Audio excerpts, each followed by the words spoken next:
Hello! So welcome to my video in which I explain how I cope with my borderline attacks. And first of all, I'm not naked, okay? I had some stupid comments concerning me being naked during my videos, and no, I'm a breastfeeding mom, so I wear dresses that begins like here. So they start just above my boobs, and in the videos you could think I am naked, but that's not my thing. If it's I don't care, you can do that, go for it, but I don't do that. I'm not naked. Thanks for understanding, I mean. So, how I cope with being a borderline mother, which is not easy, and actually it's something different now. So I will speak about how I did before, which was my, that's my baby, which was my turning point to change my coping methods and how I do it now. So, when I didn't have a baby, I was all alone and I could be selfish and just to care about myself. I kind of tried to avoid my attacks happening. I don't have a complete list of triggers that make me have an attack, but some of them are not enough sleep. So if I'm not in a good form, I'm very tired, it happens a lot that I have an attack. If there is too much noise, if there is a crowd, if there are some plan changes I didn't expect, if I have to engage in small talks, I get an attack very often. If I drink alcohol, that's why I don't drink almost ever alcohol. If I'm very hungry or thirsty, or I eat unhealthy food or drink and my body doesn't get what it should, like vitamins and fruits, vegetables, everything. If I have a failure in life or someone criticizes me for negative words, I can throw a tantrum. Well, not right away, but like the moment I'm alone or the situation gets calmer and I can afford it, which is crazy, but I won't get an attack before when I'm with people. So if I get one right away, I try to isolate myself in the bedroom or just go away and have my attack there. Or if I'm feeling very bad and I can't go away because that's my job, for example, and I'm working, or that's school and I have to be there, I try to wait. So I put everything on pause.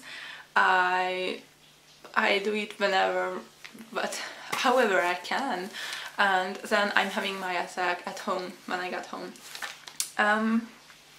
Yes, so what I did before was trying to avoid, and I tried to avoid these elements, the persons who upset me, who criticize me a lot, or I tried to avoid being very exhausted, like sleep well, eat well, and that helped a lot. This way I didn't have attacks so often. I only had like once in 2 months. I mean, that's not a lot at all, and which was very helpful too, that my boyfriend, who is my rock for my borderline attacks, he was there all the time, just for me, only for me, and he didn't do anything but taking care of me and helping me and telling me when he saw I'm doing too much, and he knew I will be too tired and I couldn't avoid to get a borderline attack. Sure, I couldn't always avoid it because of school, because it was tiring and stressing, and sometimes I just get in situations I couldn't control, even though I wasn't going to parties or drinking alcohol, because I knew that would trigger my attacks. So the turning point was when my baby was born, and she's right here with me because she doesn't sleep now, so I will maybe take her in my arms because she's a little bit stressed. Oh, so she's not sleeping, right? She's eating breast milk during the day every 2 hours, and she's crying a lot because she's a baby. And the doctor told me that it's always hell the first few months, and it's very hard for mummies, and sometimes mummies doesn't love their babies in the first months because they are just so stressed out, so exhausted. And that's almost what happened to me, because I do love her now a lot, but in the first 2 months, I think I didn't feel anything really. I had borderline attacks almost every day, and which was very hard, that I couldn't get enough rest. So you cannot sleep when you want, when you are tired with a baby. I had to be there, I had to take care of her, I had to go when she was sleeping. If she wants to eat every 2 hours, I have to go and breastfeed, even though I just finished and I had 1 hour of calm or not, because I also have to change nappies, and because between 2 breastfeedings she's often crying, and you won't believe me because she is so perfect now. Calliopée, why do you do that to me? Yeah, so when people come to visit, she's adorable and she doesn't cry. When I get my camera out, sometimes she's like that, and other times, like in the past 2 weeks, I can't even film or do anything because she's just crying. And even though I get my camera out of its packet, I can do that because she always wants something. So that's why I didn't make a video the last 2 weeks, and now I kind of trying to get back on track. I hope she will let me. Yeah, I'm very proud of you. You're very well behaved now. So the turning point was when I realized I don't have my rock anymore, because my, not husband, my could be my everything, my boyfriend Mick, didn't have time for me anymore. He was so much busy with the baby, just as I was, and very stressed out, exhausted also. So we were there, 2 persons, completely just living together, but not really being together, you know, just being new parents, I guess. And so for not the first time in my life, but it didn't happen for a long time, that I found myself very alone and lonely, and alone with my borderline attacks and everything that comes with it. So after 2 months of suffering and Mick telling me that I should maybe leave if I want, so I just wondered, how could I get there? How could I get there that my everything, the only person who can support me and be there every time, he tells me I should maybe give up being a mother because he thinks I'm not enjoying it and that I suffer too much. So that made me think, of course, and I did some research on internet, because what to do else when you already had your panic attacks and you already was very depressed about your life and hating yourself for not being a good mother and not handling things well. I just did my researches on the internet, and I found a very good article from a woman that was on a blog, so that was a blog post, and that mother, she wrote that, oh, you're moving so much, that she knows now how to handle these borderline attacks because she learned how to do that with therapy. So I thought to myself, wow, maybe I need therapy. But then I just went ahead and I read the article, and I thought, okay, maybe that's enough. We will see. Next time when I have an attack, I will try to do that. And actually it works. So even without therapy, now I'm handling the attacks which I can't avoid. I'm trying to avoid attacks, okay, but I have a baby, so I can't eat like I want, I can sleep like I want, and I will have to go work in, I don't know, a few weeks when I find some job.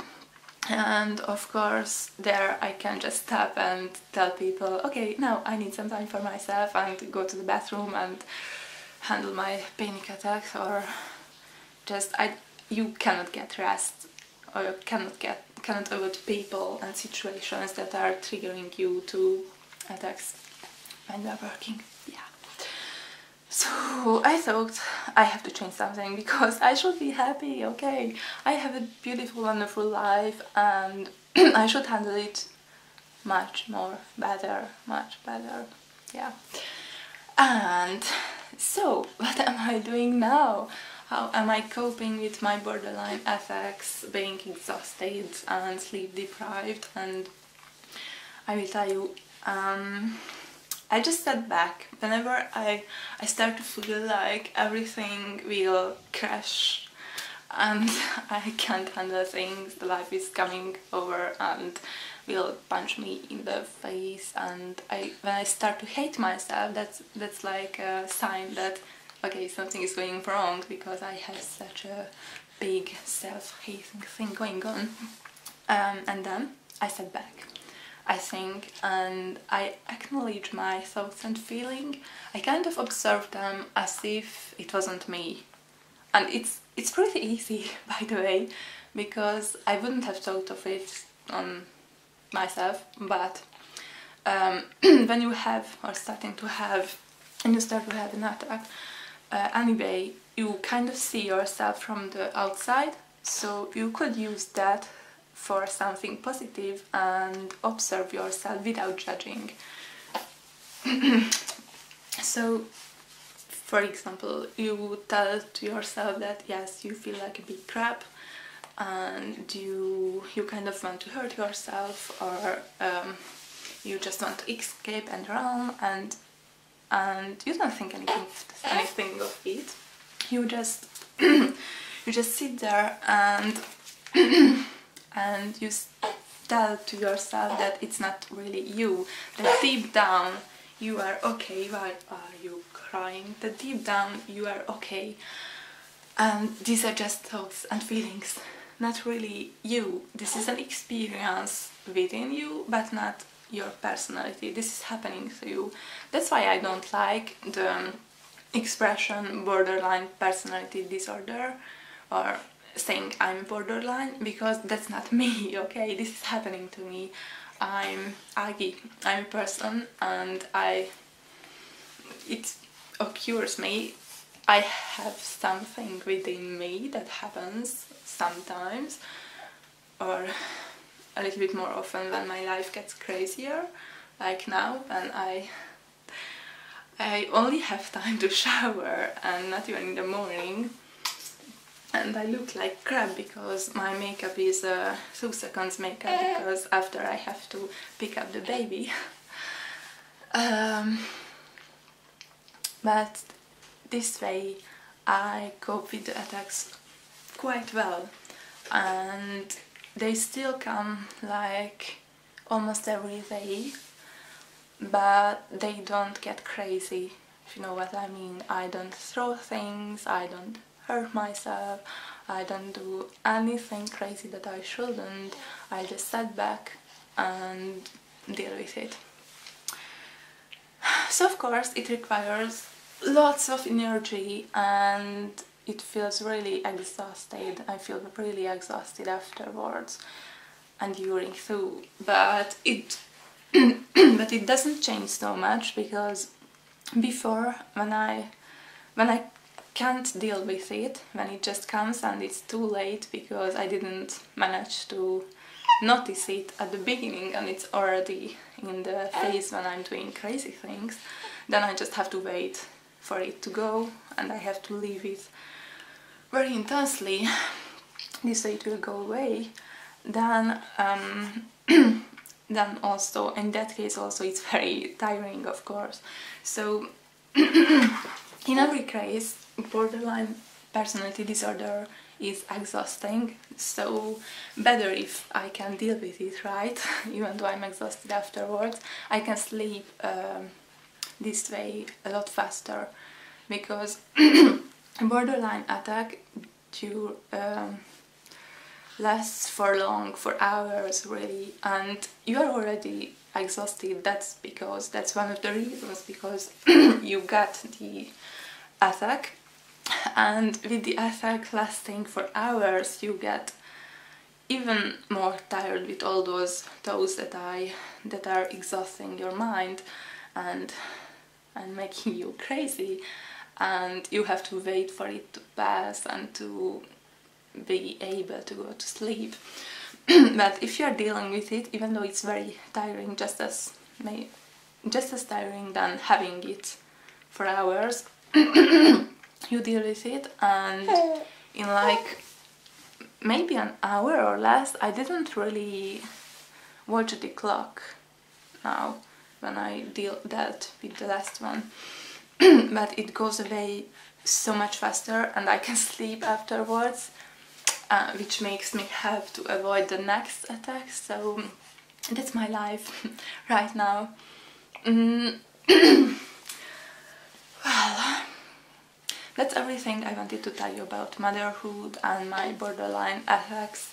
So for now it's working quite well, and I just wanted to share it with you in case some borderline person, you are not borderline, that's just something happening to you, sorry, in case something having borderline personality disorder finds my video, go for it. Give a try, try to cope, deal with your attack this way, because you deserve something better. You deserve to sleep earlier, you deserve to not to having to endure, to suffer through it every time. And for me the turning point was the baby, because I wanted for her a better mother, and that's just crazy that I didn't want to do that for me, because it just takes a minute maybe to type the words. I didn't even type how to deal with a text or something like that. I just typed in Google motherhood, borderline motherhood, something like that, and it was really a luck. I was so lucky to fall on that article, to click on the blog, where I will link you below, by the way. I clicked on that blog where the mother said that she saved her family, herself and her family and her baby, and I thought, okay, that's crazy, no, that's not possible, because everything says that you cannot heal borderline, and maybe you cannot heal it, but you can definitely cope better with the attacks. That's everything. Thank you very much for listening. I really hope it will help for somebody, or just that it will help you to understand me a little bit better, if you want to. Thank you very much. Please subscribe to my channel if you want to see more of these borderline type videos, or just baby videos, because I have lots of baby videos too, and a very nice pregnancy time lapse where my belly is growing, if you didn't see that yet. That's, I think, my favorite video of mine. And now I will have to do something with this crying baby. Thank you.